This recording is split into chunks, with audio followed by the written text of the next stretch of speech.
Back then, the tides of the Chrysos War had not yet engulfed this city-state of Talenton.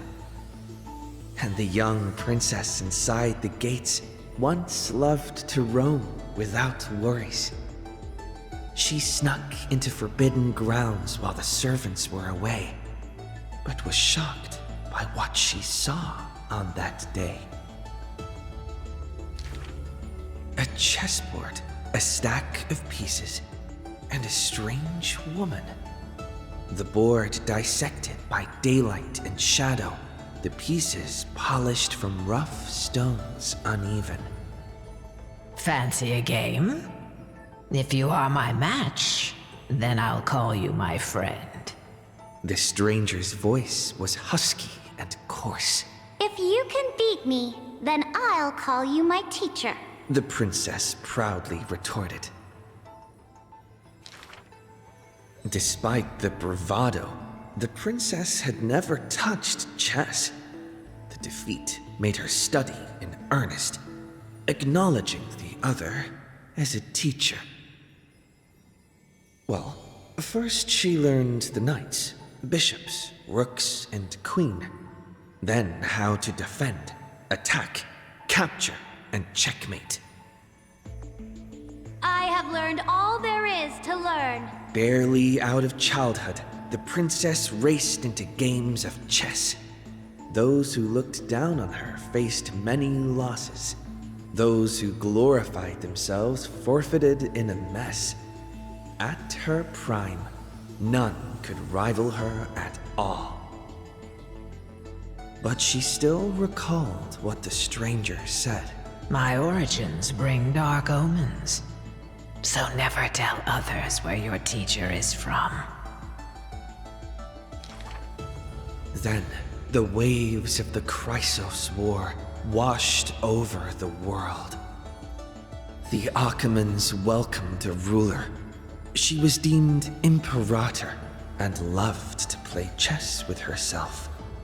She regarded all things as pieces, whether Chrysos heirs or Titans magnificent. Before every god-slaying campaign, she thought of the stranger from her childhood, as if that woman had always lived in her mind. Isn't it lonely to play chess against yourself? The princess did not understand at the time. But now, she who bore the crown finally realized. The flame chase's beginning was like fuel being tossed onto the fire, and in the unending road of marching banners and war cries, she finally had the time to meditate. There were often jesters behind the king, curious about her past in her old city lost to time. One claimed the imperator was cruel, executing her own teacher. Another stated the imperator was biased, learning from an enemy hostage. Many such rumors abounded, with no origin found. No matter. That was indeed the criminal sentence I read out. The imperator stated evenly, My teacher was an enemy hostage whom my elders had imprisoned. Her state betrayed our alliance and must be executed according to law. But she taught me chess, so why can't I chisel the word teacher on her tombstone now? When the princess personally cleaned up the possessions of the dead, she caught sight of an incomplete game on the ground. The stranger's hoarse chuckle still echoed in her ear, laughing at the eternal fate of imprisonment, and at how the one facing her was the princess of the enemy. Is this your final game for me, my teacher? The princess imagined the end game over and over. Even when she took the imperial crown, she still dreamt of the black and white board. The concealed truths suddenly dawned on her during a more difficult contest in the future. An unfinished game might be the opponent's lifelong barrier.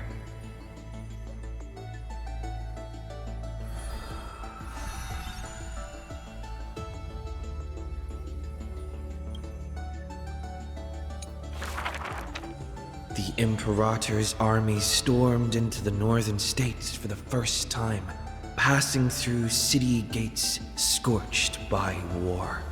Another tyrant still! So exclaimed the angry child. The rock tossed from up high hit the girl's crown. The crowd shrieked and retreated, fearful of a ruler's flames of fury. The girl reached out, not to straighten the crown on her head, but to help up the child shivering in dread. I heard in the old laws of this land, whoever assaults the crown shall be punished. But I wear another land's crown. And your old laws should also be abolished. After many days, the gold weaver discovered in shock that wearing a crown or a hat to the side was now this land's fashion, likely to remain with the Imperator's name in tradition. The so-called heroes with golden blood in their veins all have the qualities to fight for the core flames. Who's to say this was not the gods' plan? To have the heroes at each other's throats so the divine could hide in old law's lair and laugh, play, and gloat. Who made this world a chessboard and with one stroke, one river, created the boundary between God and man? Dux Gladiorum, Dux Carminum, Dux Helcalithist, Dux Fragoris, Dux Brumalis. Heed my call! The girl stood before a mighty army with her scepter. Today, I will insist on crossing the Rubicon. Gather the might of all heroes and begin the journey to slay gods! Half of the core flames were now in her hands, and the hidden trickery titan stirred, leaving taunts.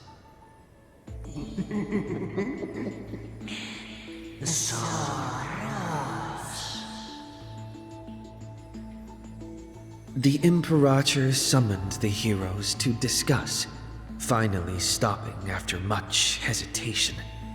As they had already pinned down the bones of Earth's beast, they let that thief live for a bit longer in bliss.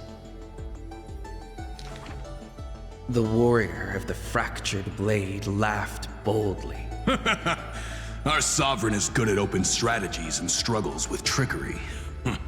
But where is that live fish? The Imperator replied with a chuckle. Her? She probably disliked the scent of cats and submerged herself in the baths.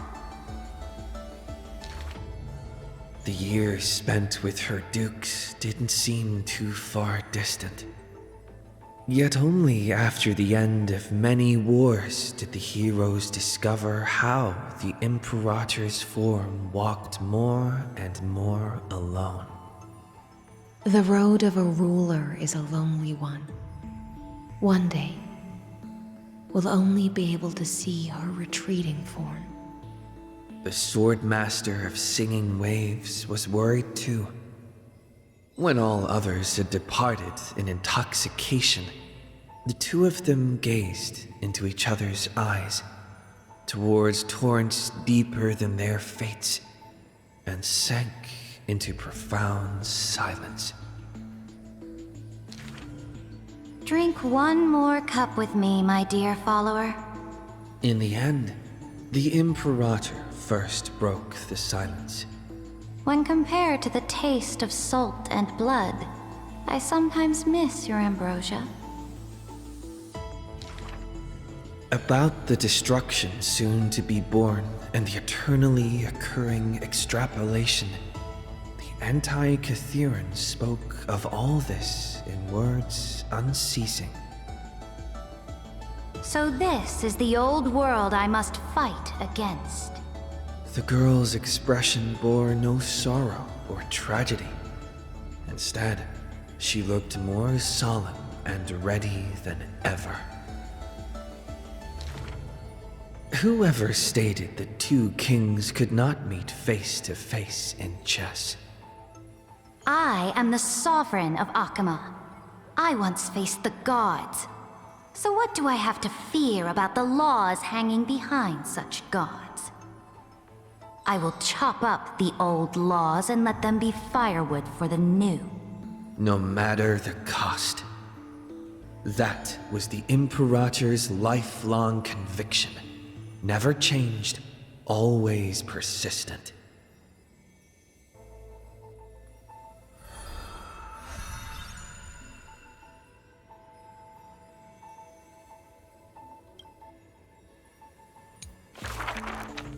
I dreamed that the Imperator's statue stood before the world-wearing altar, her gaze level with that of the gods. Then, blood gushed out from the statue's orifices, and the people, in cheers and elation, washed their hands in that golden blood. The tyrant's life will end with violent death. None will weep, and all will cheer as her statue topples. She will die before the dawn comes. A vengeful aristocrat, one whose title was stripped by the Imperator, thus spoke. We cannot agree with your excessive deeds. You have imprisoned Trebios' split selves, demanding that divine authority regress into the ruler's mouthpiece. We will reveal your future with the prophecy, and tell in truth. Your crusade will indeed be a smooth path, yet in the same breath, we see omens of your death, a demise in an absolute pure darkness. Even so, please excuse us, as our eyes continue to be drawn to your crown's flames. Dux Fatorum. We don't exactly hate that name. In the name of Yanissopolis' priestess, holy maiden, and oracle, thus spoke the Imperator's Dux Fatorum. Allow me to remind you, your life is now on a countdown with the fall of law, and you will become law. I must confirm, is our deal still going strong? Is the future I promised you more satisfying than the future in the prophecy? Ah, you are as resolute as always. Good. Oh, as ever, this prison of gods, Amphorius, and all mundane and average worlds need someone like you. A daring ruler. Let us end this despicable extrapolation together. Amphorius is Theoros, the Imperator's co-conspirator, Lycurgus, thus spoke. The Imperator betrayed the Flame Chase Alliance. And I was the sinner who paved the way for her achievements. Like how a deep-sea fish cannot escape the tide's push and pull. I granted her an end fitting for a tyrant. Her dying smile gazed towards my tear-swelled eyes. She commanded me to wash away all sins and filth, and return a blinding dawn to the holy city. She commanded me to set up stones and monuments, in lightless seabeds to commemorate our friends. But who will remember her achievements? I will rest with her in a lonely song. Electra, the last heir of the ocean, who played music on the waves alone, spoke thus. Please record the truth of my life, dear author. No need for words of praise or solemnity. Just as I once instructed Dux Carminum, the histories of rulers are not for recording our merits, but for warning future generations. As for why the Imperator died, and what reproach she would face in life and death, those should be left for the new world to judge. Now I have personally entered my end, a self-flagellation. Let the boiling gold covering the holy city be stamped with my name. For I am certain I have won half a move against the gods. And this unfinished game will be left to the future to reach completion. Saridra, the only Imperator the holy city had ever seen, spoke thus.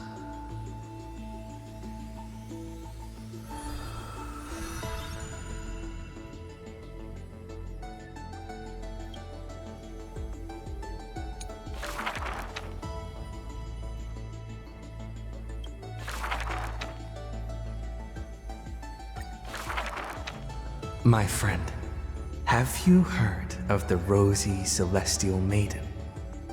Whether in a corner of the archives or in the depths of a cave, you can always find legends about her.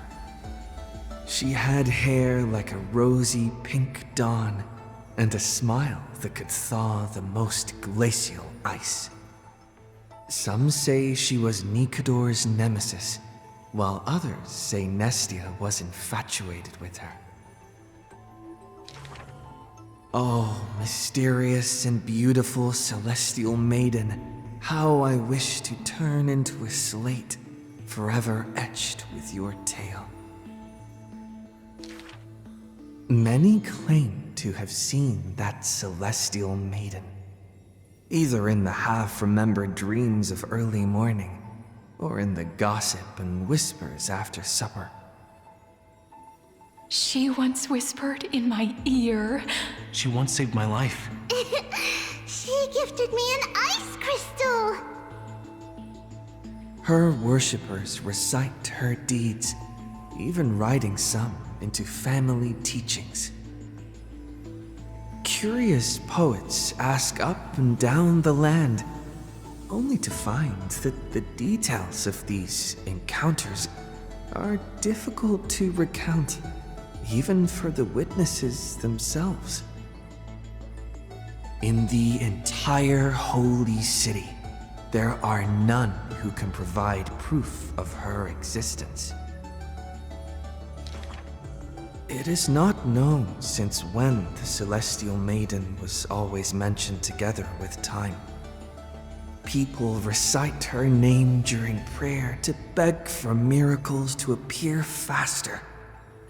It is said that even in the selection of priests of time, girls with pink hair are preferred. They still didn't pick me! Maybe I need to go dye my hair. The brunette candidate was upset, but the examiner responded with a smile. Don't forget the healer of Twilight. Has a head of pink hair. She's a descendant of the sky. Scholars and poets discuss at length the origins of the rosy celestial maiden, but all mothers tell the same tale. That princess came from beyond the sky. Her shooting star, like crystal ice, pierced the fog of the Vale of Evernight.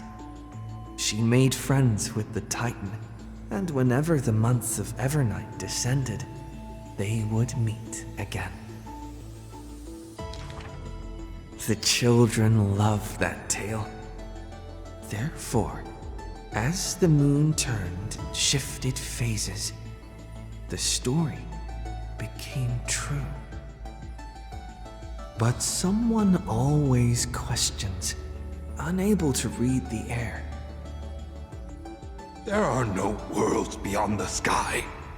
So how can the rosy celestial maiden come from there? Rosy celestial maiden, a world beyond the sky. The reckless adventurer takes out the photo stone, claiming it is the true work of the rosy celestial maiden. The citizens laugh at this tale, with few accepting it as true. After all, long before the guests beyond the sky arrived, the legend of the rosy celestial maiden had already covered the world. So, my friend, have you really heard of the rosy celestial maiden?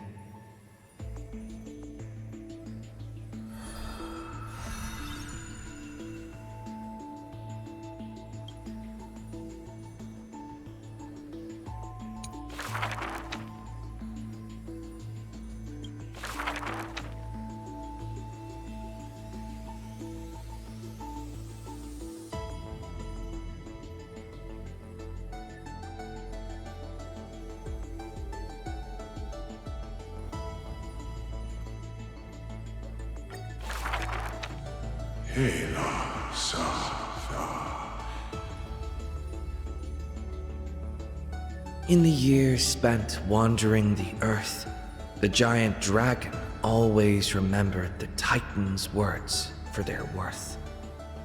The beasts of the land surrounded it in protection, while twisted beings shuffled and roared, and delicate chimeras climbed up its shoulders. After, the tiny humans came into being. They dashed alongside the giant dragon, then, in the blink of an eye, disappeared across the land.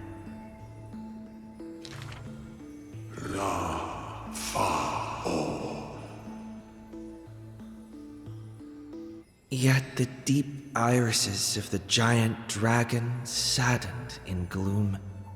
The ancient creature saw, earlier than the Titan did, hidden in the deep ocean, the incoming doom. The giant dragon recalled, at the moment that strife was born, the chalice of plenty sighed, and the heretical tide spread from the seabed. Bearing their bone-gnawing pain and agony, Giorios tightened every fiber in their body, no longer hearing the call of their creations clearly.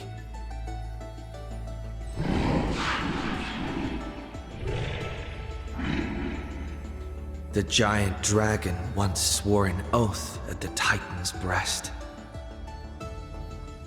And now, the dragon silently turned and departed, leaving the plateaus and mountains of a secluded world and entering the bustling cities humankind crowded. Thousands of years later, the giant dragon realized those tiny creations of Kefali had rooted their civilization in time. How can there be such a huge Dromus? Dromus? No, that's a walking mountain of gold. Curious residents were amazed at its appearance, while greedy brokers calculated its value. Yet the giant dragon simply walked in leisure, not harming a single building of any stature, nor paying heed to anyone. It quietly listened to the people's language, and its form dissolved in the flames of war. Many years later, Akula closed their eyes, and the giant dragon's steps were finally halted. A swordmaster who broke the waves stopped its way, and a ruler, commander of the chessboard, looked up with inquiry. Are you the Dromus that has been attacking all states? The commander invited the giant dragon to hunt the divine flames together. The giant dragon nodded, but it did not look at the commander, and never mentioned where it came from. Its timeless sight had already seen past the flame chase's final plight. Georios shall be executed here! The Titan, in a painful daze, closed their eyes with a sigh.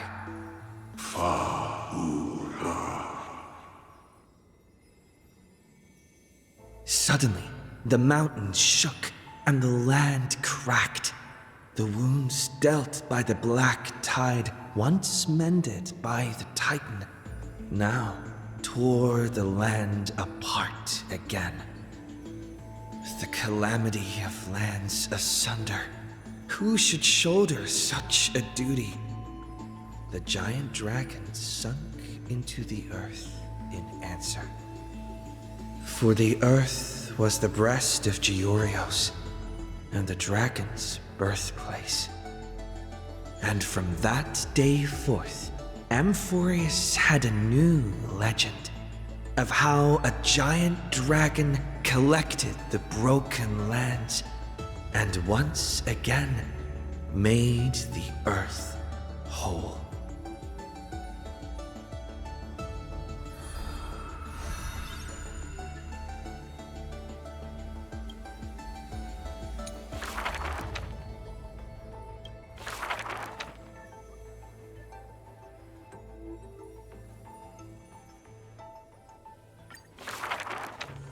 When entering the Flame Chase's currents for the first time, all the Swordmaster saw were colorful fish. She had already experienced the Imperator's dangerous games. She had long grown used to the giant beast's silent face. Carminum's charms and Helcalithist's gentleness warmed her like a spring breeze. But as Phragoras missed his throne and Bramalis debated with joy, she was sometimes at a loss. Occasionally, the Swordmaster would sink into hesitation, and even that messenger of fate could not get her to laugh. Till one day, a golden trout's bubbles floated into her gloomy waters. In that holy city where golden figs grew, the messenger of fate led to her a maiden dressed in glamorous gowns. What kind of clothes are you even wearing? The girl snickered behind her hand, while the messenger pulled on her sleeve. Aggie, don't be rude! Such hubris, delicate fish. Are you not aware that there's food on your face? The messenger's eyes opened wide. Aggie, you've been snacking behind my back again! Exposing me like this? I'll get my revenge. The girl ran away in a fit. The Swordmaster smiled, and before she knew it, her hesitation was gone. After that first meeting, the richly dressed girl often came in greeting. So, you really came from the Sea of Souls? Do all the children of the ocean dress funny like this? The swordmaster did not chase the girl away, but also did not respond. So the girl used her hands to meticulously measure the swordmaster's torso all around. You can't be seen like this. I'll send you a new dress. Some days later, the swordmaster appeared in finery at a ball. All were awed by her splendor, with only the imperator thinking in wonder. How rare to see you like this. Oh, so lonely, Gladius. The swordmaster's wardrobe grew full, and people praised Akima's gold weaver for her cheerfulness and splendid skill. But only the swordmaster noticed that the smile on the girl's face gradually faded as the flame chase progressed. The calamity of lands asunder added to the girl's weariness. The battle of the grove robbed the light from the girl's eyes. Yet another feast arrived where the gold weaver was absent. The swordmaster donned the most majestic garments and gently knocked on that door shut tight. The singing voice of Dux Gladiorum hailed the prelude of the feast. Guests clamored and cups clinked, and only the gold weaver had no thought of enjoying the ambrosia. Who would have thought? I've sunk so low that I need you to comfort me. She gave a bitter chuckle next to the bonfire. You were as gloomy as the bedrock of the ocean when we first met. The swordmaster held a tall chalice containing liquid pure, reflecting their two faces. I remember you were once curious about the stories under the sea. Then allow me to use my songs to reveal the past known to none.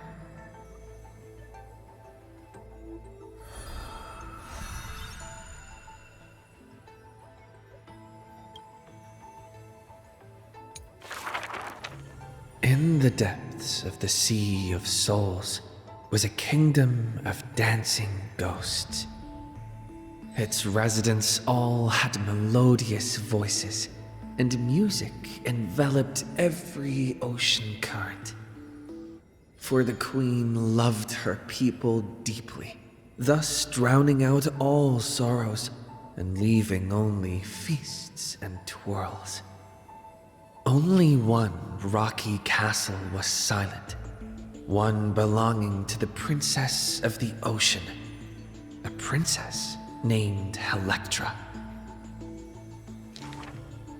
Were a monster of the depths to invade, the princess would raise her sword to engage. The people always rang her triumphs before she returned, for her swordsmanship was superb, never suffering defeat. Princess! Come enjoy the feast with us. The triumphant people raised their glasses, yet she declined, with a smile and a wave. The children of the sea thought she was shy, but little did they know that in the dead of night, her castle too echoed with music. Though that music was loud, twisted, and invoked spite. Before a song even finished, the princess was already biting her lips, and the sea foam brushed away her tears. All of your people sing and dance with skill. So why do I alone lack a good singing voice? The princess wept, her face on the queen's knees. The ocean's favorite child can control the waves and is invincible in battle. In exchange, Talantin took away your singing voice.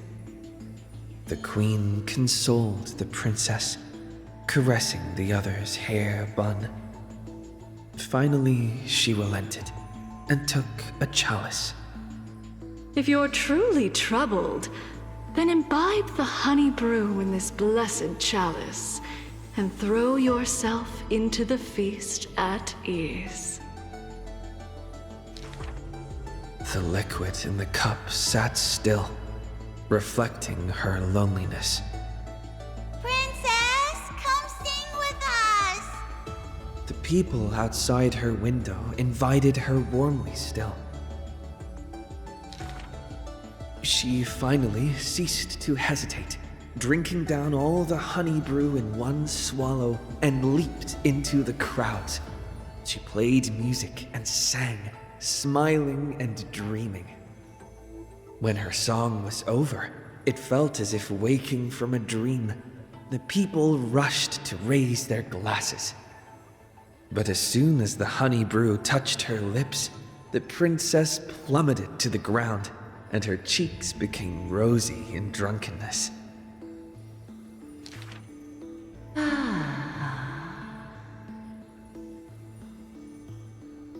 The whispers of the ocean filled her ears as the princess fell drunk again and again at the prelude of a feast. Seems like you still have not been able to get rid of that curse. The gold weaver softly took the cup away from her hand. If you want to enjoy yourself to the fullest, then leave this honey brew till the very end. She smiled, then tilted the cup towards the gold weaver's lips.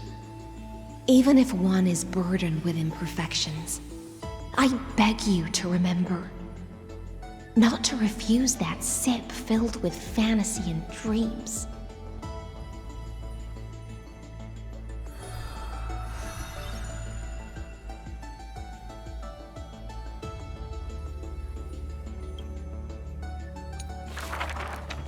She returned home after many years.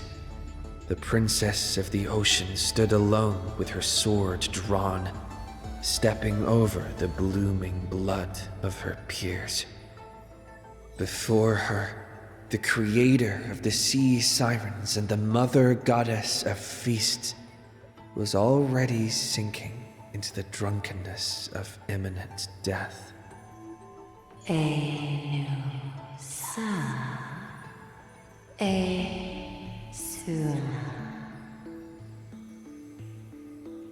When the blood pact of the law won over the ocean's core flame, the sea siren once again lost her melodious voice. I am willing to accept the final Imperial command. But it is a pity that our feast was ultimately a mirage. The deep sea became a silent place of dwelling. Hugging her knees, Electra locked herself in. Savage and fearsome monsters swam past her, but none dared to interrupt her tragic dream. Till one day, a golden trout's bubbles floated into her gloomy waters. Long time no see, Gladius. Excellent. Now you have truly become the ocean's bedrock. Old friends met again, and new friends came in greeting. Many messengers came in company. The playful kitten hid behind the golden trout. The butterfly of the deadly shadow fluttered in courtesy. If you don't mind, The resplendent pearl sparkled. we hope you can regain your strength and sing for the world once again. Electra raised her violin sword in doubt, as the strings had long ago rusted and snapped. But a few golden strands cleansed all the filth around her, then stretched out to become new strings. The golden strings showed Electra that the world she loved was not yet silent, and the journey of deliverance continued still. Yet the path to the Sea of Stars would not be a carefree feast. The golden trout never met with her again, and the waves brought endless news of sorrow. Amidst the long wait, she remained bound by decree. All the flames had died out, extinguished until this world fell into eternal silence. And the wordless enemies in the deep sea were the audience of this rite, the Theorus. You already know that the world is just an illusion. The sea siren gazed out beyond the heavens and once more raised her glass to fill it with honey brew.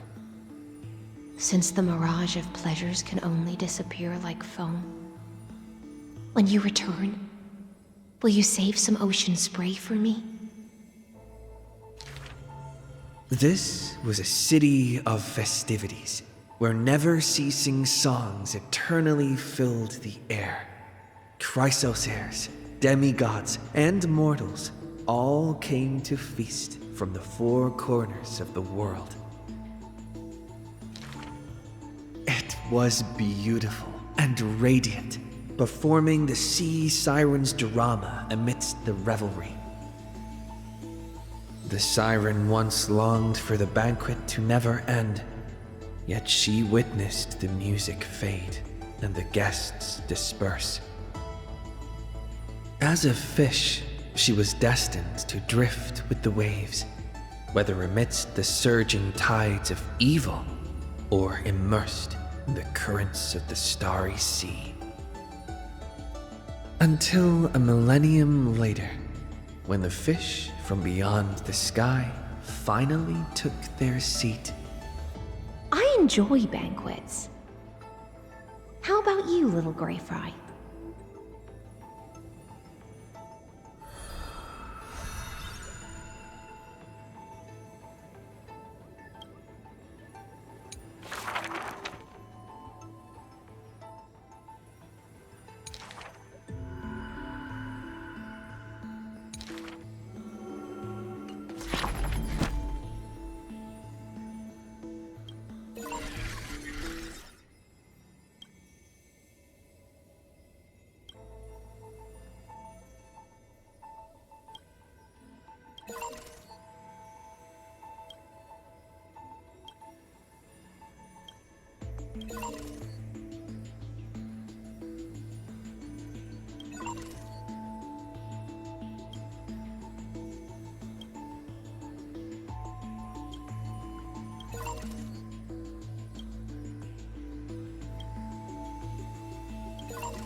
to become.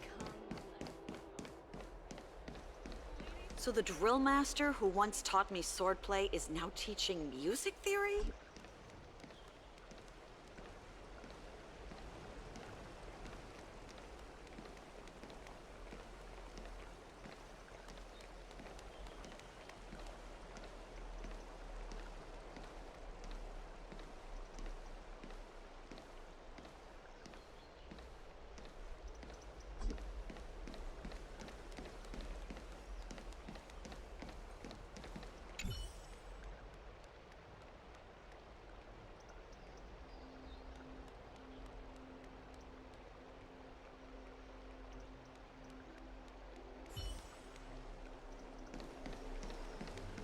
So the drill master who once taught me swordplay is now teaching music theory?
I bet that news has never seen.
So the drill master who...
become an eon.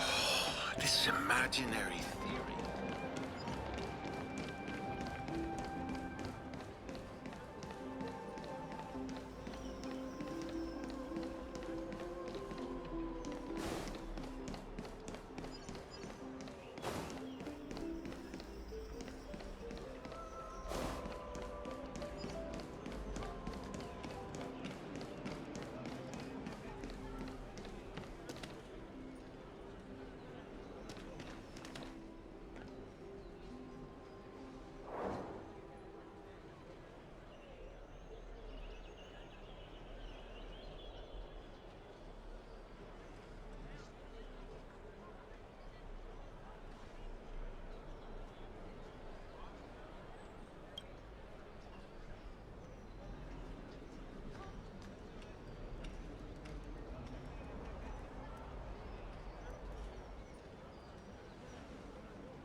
So the drill master who once taught me swordplay.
That's all. That's all.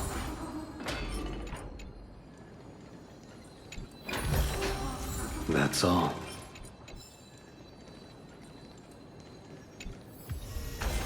Take them. Take them.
Existence is unity.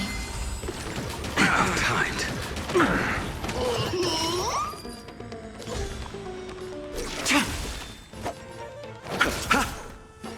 Your end approaches. Receive divinity. The dead return!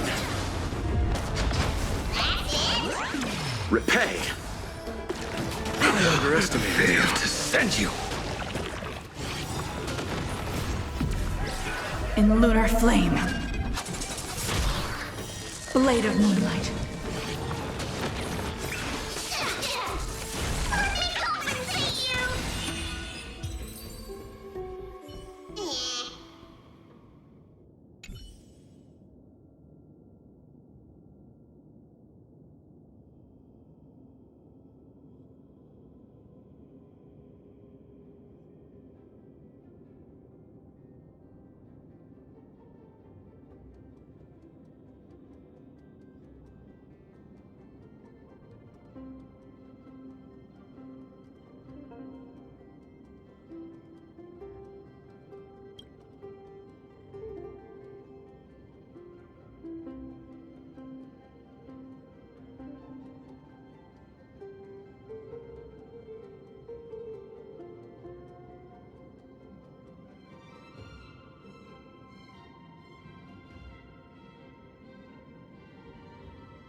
there other matters?